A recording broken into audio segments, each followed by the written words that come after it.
Você sabia que existe uma forma de garantir com 100% de certeza que os seus herdeiros não irão brigar pela sua herança? Assista esse vídeo até o final para entender como isso é possível. O meu nome é Felipe Zaleski, eu sou advogado e falo aqui no canal sobre testamento, herança e planejamento patrimonial e sucessório. Enfim, tudo o que você precisa saber sobre a transmissão do patrimônio da sua família para a próxima geração.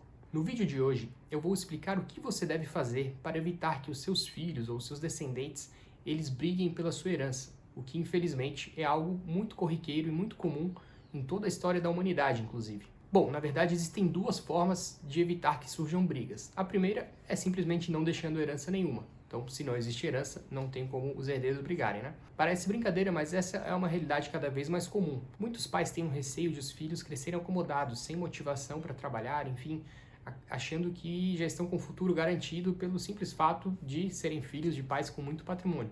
Então, às vezes, essa é uma opção. Mas isso é algo muito pessoal e nós não vamos aprofundar esse tema aqui no vídeo de hoje. O fato é que existe uma outra forma de garantir que os seus filhos, seus descendentes, não irão brigar pela sua herança, que é fazendo a doação dos seus bens a eles ainda em vida. Afinal de contas, se no momento do falecimento do patriarca ou da matriarca da família, ou dos dois, não existirem mais patrimônio nos seus nomes, então esses bens eles não precisarão ser partilhados no inventário. E nós sabemos que é justamente na abertura do inventário ou no decorrer desse processo, que às vezes pode se alongar por muitos anos, é que costumam surgir os conflitos, que por vezes acabam com a amizade de anos entre os irmãos.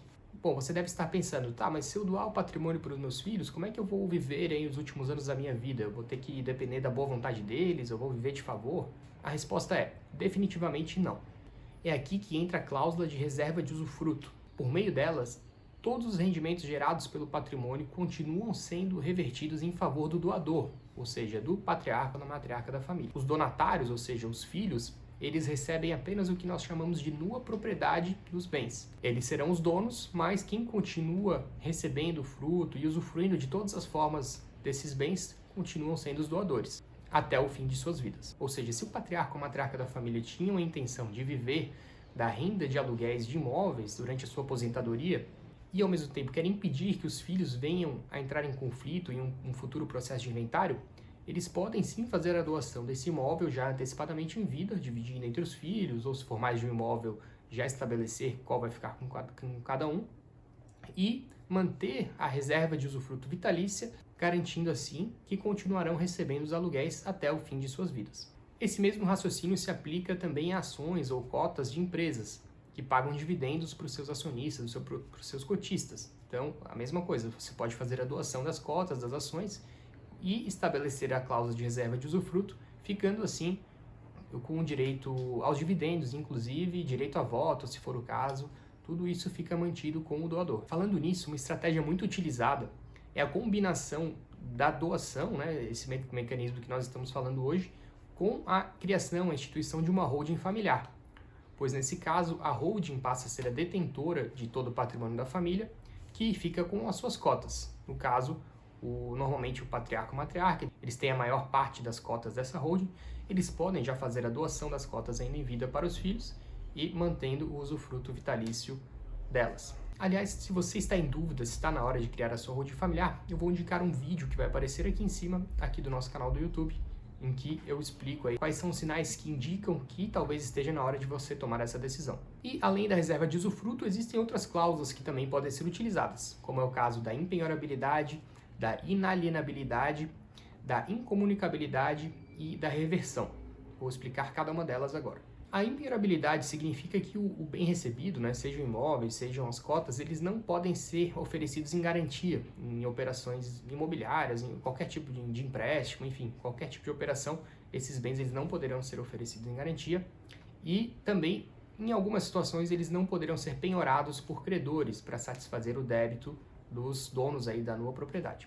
Existem exceções, mas a cláusula de impenhorabilidade proporciona uma camada adicional de proteção. A inalienabilidade, por sua vez, estabelece que os donatários, né, quem está recebendo esses bens, eles não poderão vendê-lo.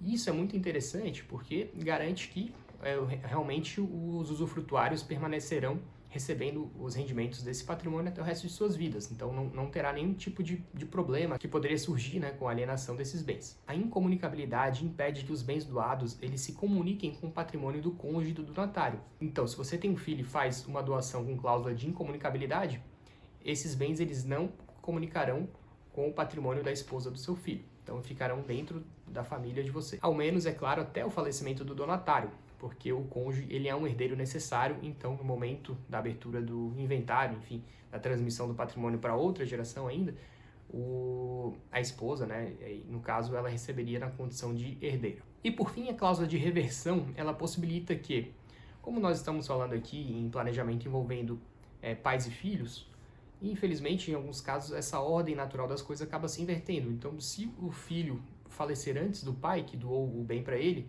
a cláusula de reversão possibilita que esse patrimônio volte para o doador, em vez de ser transmitido para os herdeiros dele. Então, seria uma exceção à condição de herdeiro do cônjuge que eu mencionei quando falamos da cláusula da incomunicabilidade.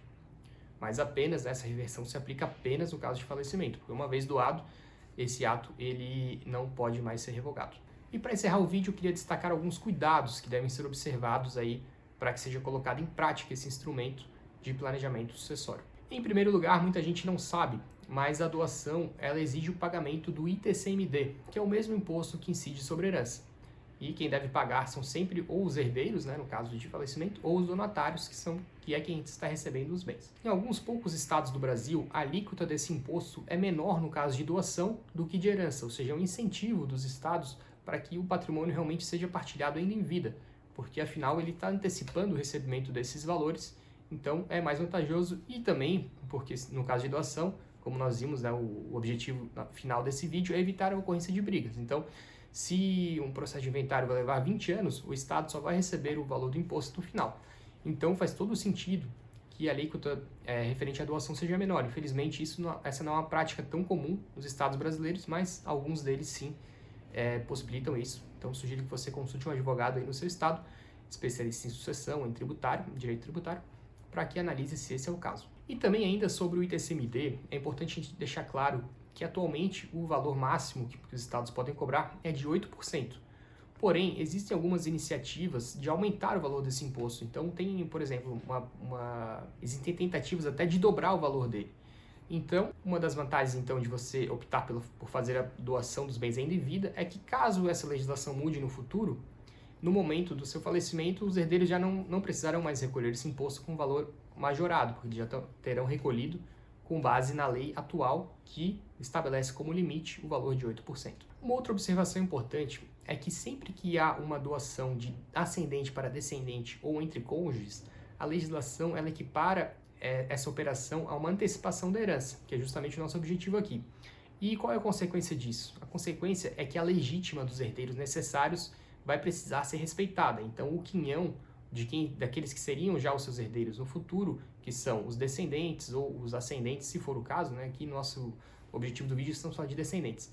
Mas e também o patrimônio do cônjuge, eles precisam ser respeitados em relação à legítima. E a legítima, por sua vez, é metade do patrimônio do autor aí da doação ou do autor da herança que fica indisponível, né, que necessariamente precisa ser destinado a esses herdeiros. Vou deixar aqui na descrição o link para um post do nosso blog Próxima Geração, onde eu explico melhor os cuidados que devem ser observados aí na doação de ascendente para descendente em relação ao respeito à legítima. Tá? Então, pelo vídeo de hoje era isso, pessoal. Eu espero que vocês tenham gostado. Se você se interessa por esse tipo de conteúdo, se inscreva aqui no canal e ative as notificações para não perder os próximos vídeos. E se você acha que esse vídeo pode ser útil para mais alguém, compartilhe com essa pessoa que provavelmente vai ajudá-la de alguma forma.